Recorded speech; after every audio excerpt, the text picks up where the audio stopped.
Bonjour à tous, je vous retrouve aujourd'hui pour le dernier épisode des lectures en cours de cette année 2015. Alors à la base ça devait être un épisode très chargé, étant donné que j'avais prévu de vous présenter 9 à 10 lectures.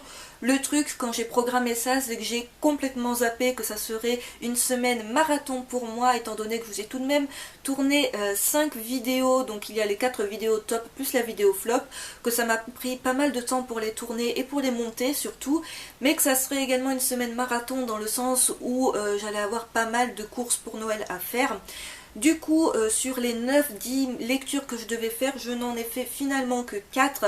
Les autres, je les reporte à 2016, donc à janvier, février, bref, je vous en parlerai à un moment donné. Donc dans ce que je devais vous parler, ce que je devais lire, que je n'ai pas du tout eu le temps de lire, il y avait les 2 derniers tomes parus de Haikyuu, Your Lie in April, le 3e tome de The Heroic Legend of Arslan, le 2nd tome de Rainbow et les tomes que j'ai en retard de Nolagami.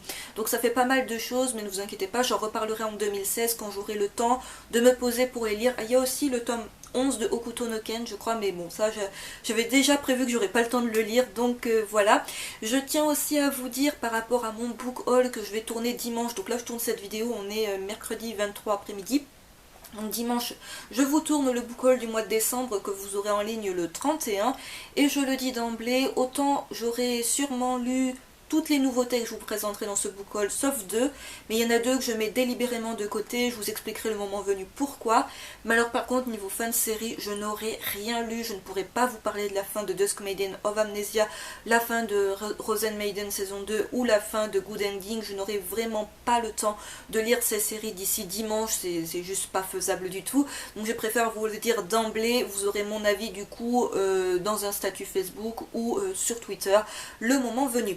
Donc j'en viens à présent à cet épisode des lectures en cours qui est tout petit, donc qui comporte un shoujo, 2 shonen et un seinen. Je commence comme d'habitude avec la partie shoujo.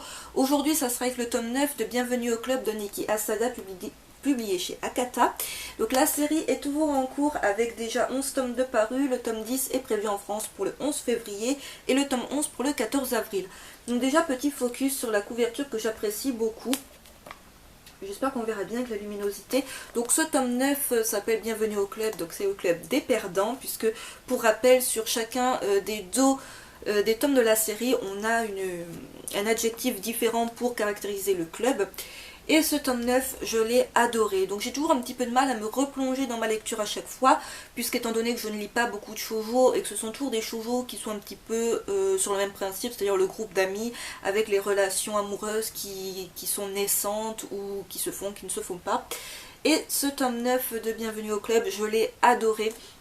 Alors nos héros, nos personnages principaux se retrouvent un petit peu séparés, les garçons sont séparés des filles le temps d'un voyage scolaire. Et le personnage de Oki va retrouver un personnage de son passé. Il ne pense pas qu'il s'agit de ce personnage, on a le doute pendant tout le tome, est-ce qu'il s'agit bien de ce personnage qui lui a un petit peu pourri l'existence pendant un bon moment, ou est-ce que c'est juste quelqu'un qui lui ressemble. Concernant le personnage de Yoriko, on savait déjà depuis le tome précédent, il me semble qu'elle était en train de tomber amoureuse d'un garçon qui n'est vraiment pas fait pour elle, mais qui en plus de cela ne s'intéresse pas spécialement à elle en fait. Des fois l'impression qu'il a des petits gestes envers elle et puis en fait il est juste comme ça avec tout le monde et il nourrit des sentiments lui pour une autre personne. Donc je vous montre un petit peu ce que ça donne niveau dessin. Un tome où il y a quand même pas mal de, je dirais pas de révélations tout ça, mais c'est un tome que j'ai beaucoup apprécié. C'est toujours un shoujo qui est bourré d'humour, c'est pas trop gnangnan niveau amour. Niveau sentiments amoureux, tout ça, c'est pas trop lourd. On a en plus, voilà, quelques petites péripéties, tout ça, donc c'est pas mal du tout. C'est un shoujo que je vous recommande si vous ne le connaissez pas encore, même si je sais qu'il y a pas mal de tomes de parus et que c'est toujours en cours. Premier shonen de cette vidéo, il s'agit du 7e tome de Red Eye Sword Akamega Kill de Takahiro et Tetsuya Tashiro, publié chez Kurokawa. Donc la série toujours en cours avec déjà 13 tomes de parus et le tome 8 est prévu en France pour le 11 février. Alors qu'est-ce que je retiens très brièvement de ce tome 7 de Red Eye Sword? Si vous l'avez lu, je pense que comme moi vous retenez un truc principal, c'est la mort d'un personnage. Alors bien évidemment je ne vais pas vous spoiler dans cette vidéo de qui il s'agit, mais je trouve que c'est assez prévisible pour le coup. On a eu déjà d'autres morts de personnages dans les précédents tomes, mais pour le coup je trouve que ce personnage là, je sais pas pourquoi, j'étais sûre dès le début du tome qu'il allait qu'il allait se passer quelque chose de très négatif avec ce personnage et ça ne loupe pas. Alors on attendait depuis un petit moment la confrontation du Night Raid et des Jaggers, et ça arrive enfin. Donc c'est un tome qui est bourré de combats. On découvre certaines armes impériales qu'on ne connaissait pas encore, du coup certains personnages également. Et c'est un tome que j'ai beaucoup apprécié de par le fait que son rythme est effréné. Et puis voilà, on a la mort de ce personnage qui conclut le tome d'une manière très dramatique. Et j'ai vraiment hâte de voir ce que ça va donner par la suite. Donc voilà, c'est un très bon shonen, assez violent tout de même, que je vous recommande si vous ne le connaissez pas encore. Ou si vous connaissez peut-être déjà l'anime et que vous ne saviez pas qu'il y avait un manga. Dernier shonen de cette vidéo, il s'agit du 4e tome de Senseiya Sentia Sho de Masami Kolomada et Ishimaki Kuori, publié également chez Kurokawa. Donc la série est toujours en cours avec déjà 6 tomes de parus et le tome 5 est prévu en France pour le 10 mars. Alors je pense que cette couverture est assez explicite, que ça ne sera pas un spoil de vous dire ce qui se passe dans ce tome 4, étant donné qu'on voit genre le personnage masculin sur la couverture que je trouve vraiment super sympa. Vous vous en doutez quand on voit ce personnage-là, si vous connaissez la série Senseiya de base, la série d'origine, ben ce personnage-là il vous est pas du tout inconnu et c'est bien le personnage, c'est pas genre juste il lui ressemble, c'est bien lui.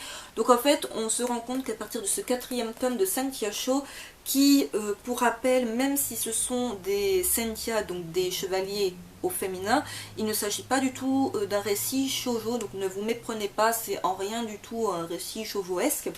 Donc vous vous en doutez, quand on voit ce personnage, c'est qu'on va du coup superposer l'histoire de ce manga à l'histoire de Masami Kolomada, mais son histoire originale. Alors qu'est-ce que j'en ai pensé de cette superposition? Ça se superpose en fait au début, au premier arc en fait de Senseiya, la série originelle, je vais y arriver. Et l'auteur fait ça de manière franchement pas mal du tout, puisqu'on retrouve pas mal, on retrouve pas que ce personnage, on retrouve du coup tous les personnages plus ou moins petit à petit de l'univers de Kolomada avec les nouveaux personnages de cette nouvelle mangaka. Et je trouve que les deux se marient super bien dans ce tome 4. Alors je vous montre niveau page couleur ce qu'on a au début du tome. Donc on a toujours de très belles pages couleurs. Je vais essayer de vous montrer ça. Je vais enlever la couverture, la jaquette, ça va être plus simple parce que là je suis en train de me compliquer la vie pour rien. Donc première image qui est vraiment très très belle côté édition, c'est vraiment super beau.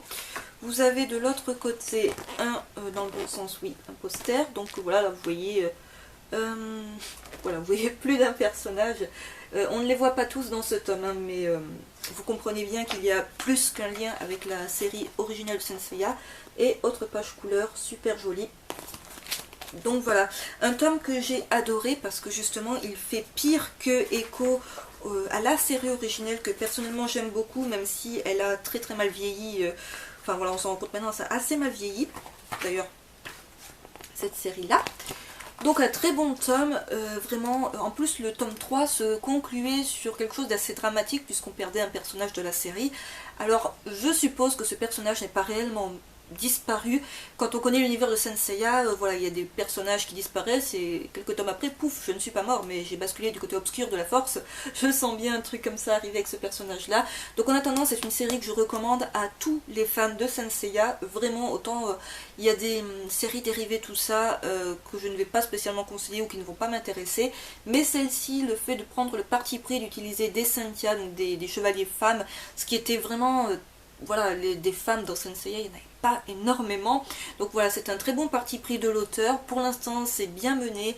Alors, pour ceux qui ne connaissent pas du tout l'univers de Senseiya et qui se demanderaient encore une fois, mais moi, j'ai pas lu la série originale, j'ai même pas lu The Lost Canvas. Donc The Lost Canvas, ça vous sert à rien par rapport à ça, je vous le dis direct. Mais est-ce que je peux lire ça et je comprendrai quand même, vous comprendrez quand même, mais là, pour le coup, le tome 4, vous comprendrez pas tous les petits clins d'œil que l'auteur fait en plus à la série de Kolomada. Donc voilà, un très bon tome et j'ai vraiment hâte de voir la suite. Pour conclure, seul petit shonen de cette vidéo, il s'agit du 3e tome de Seki, mon voisin de classe, de Takuma Morishige. C'est publié chez Akata, donc finalement il n'y aurait eu que 2 maisons d'édition dans cette vidéo. Donc ce seinen est toujours en cours avec déjà 8 tomes de parus. Le tome 4 est prévu pour le 11 février et le tome 5 pour le 14 avril. Je sais pertinemment que ça ne fait pas du tout l'unanimité parmi les personnes qui ont pu me laisser des commentaires à propos de cette série. Et personnellement, je l'apprécie toujours autant, donc je vous montre comment ça se passe au niveau des chapitres, donc on a quand même pas mal de chapitres. Voilà, ce sont des toutes petites histoires courtes, c'est toujours le même principe, je veux dire, on ne va pas vers quelque chose de changeant d'un tome à l'autre, c'est toujours le personnage de Seki qui fait des expériences de ouf, qui fait des jeux, tout ça en classe, qui ne se fait choper par personne. Le prof n'y voit que du feu, mais par contre, sa camarade de classe, Rumi, elle est complètement attirée par ce qu'il fait, parce qu'elle est super curieuse, et puis parfois c'est tellement extraordinaire ce qu'il est en train de faire, que ça attire bien évidemment le regard, et c'est toujours sur elle que ça retombe. Alors là, dans ce tome-là, alors je sais plus si on le découvre, mais on voit un personnage que il me semble pas on voyait jusque-là, qui fout en l'air des fois les jeux, expériences de Seki, mais il fait pas exprès de tout gâcher, et je sais pas si on le voit là. Donc voilà, c'est vraiment un petit seinen, tranche de vie, comédie que je vous recommande si vous cherchez une lecture détente, super drôle, c'est des petits chapitres qui peuvent se lire indépendamment des uns des autres, même s'il y a un tout petit fil conducteur, mais c'est pas un truc de fou. Donc voilà, une très bonne série, même si voilà, elle est en cours, encore une fois, je ne vous ai rien présenté comme de série terminée dans cet épisode des lectures en cours, mais ça a été une très bonne lecture, et moi c'est toujours un petit plaisir de lecture d'avoir des petits mangas détente comme cela, voilà, des petits moments de lecture vraiment pas prise de tête. Ce tout petit épisode des lectures en cours est déjà terminé, j'espère quand même qu'il vous aura plu. N'hésitez pas comme d'habitude à me dire en commentaire ce que vous en avez pensé, à me dire si vous avez lu certains des tomes que j'ai présentés, votre avis à leur sujet, si peut-être il y a une de ces 4 séries qui vous tente suite à cette vidéo ou pas spécialement suite à cette vidéo. Je vous retrouve du 26 au 31 décembre pour une vidéo par jour, donc c'est vraiment le marathon vidéo pour la fin de l'année. C'est vraiment juste pour la fin de l'année, après je reprends un rythme d'une ou 2 vidéos par semaine parce que là c'était juste super crevant. Voilà, j'espère que ça vous aura plu tout de même si c'était vraiment pas la vidéo le lecture en cours que je voulais tourner à la base, mais j'ai vraiment pas pu faire plus pour cet tout dernier épisode de l'année. Sur ce, je vous dis au 26 et je vous souhaite un joyeux Noël par avance. Bye!